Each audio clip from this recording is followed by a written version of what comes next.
I'm Maria Estudillo. The objective of this video is to explain you how to optimize students' learning in a foreign language class by reducing extraneous cognitive load. Extraneous cognitive load stresses the capacity of learners' working memory. Since this type of cognitive load is caused by poor instructional design, it can be reduced with multimedia instructional methods. In this video, we will talk about the following 3 specific design principles to help you reduce extraneous cognitive load: spatial contiguity, temporal contiguity, and coherence principle. Imagine that you have included this picture in your presentation to teach the parts of a house to your students.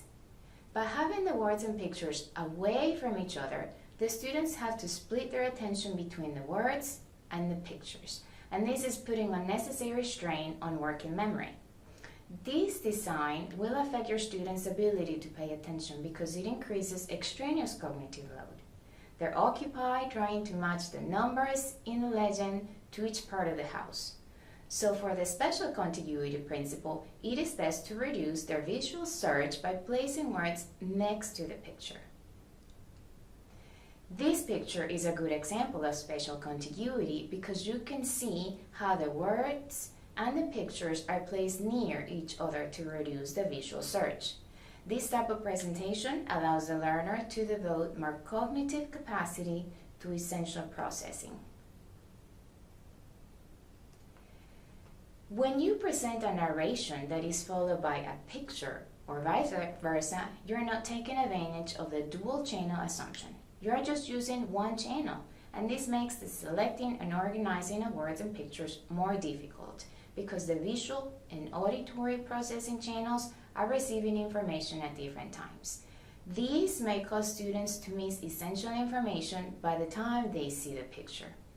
So let's say that we're going over these words in class. By having to hold these words in working memory is contributing to cognitive overload.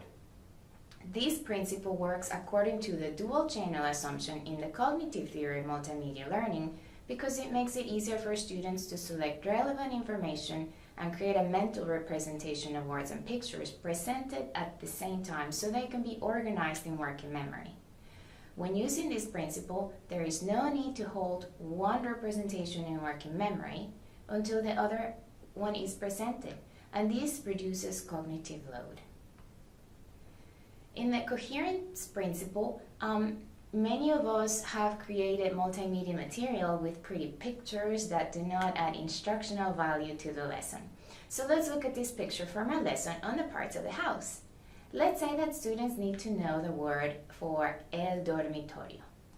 This picture will confuse students because there is a lot going on. This particular picture can lead to sensory overload and result in decreased learning. So it doesn't help students in the selecting phase because it is confusing to the visual channel. In the coherence principle, less is more. So images and sounds should be removed if they don't add value to the lesson. According to the cognitive theory of multimedia learning, the capacity of our memory is very limited, and having too many elements will make the selecting and organization of words and pictures very difficult. So eliminate all seductive details or non-essential information to minimize extraneous overload. The next time you create a multimedia lesson, you need to ask yourself if what you're adding is essential material or is it something unnecessary that is going to disrupt the cognitive process of your students. Try incorporating these principles into your teaching to reduce extraneous cognitive load next time in class. Thanks for watching, and don't forget to leave any comments or if you have any questions in the boxes below.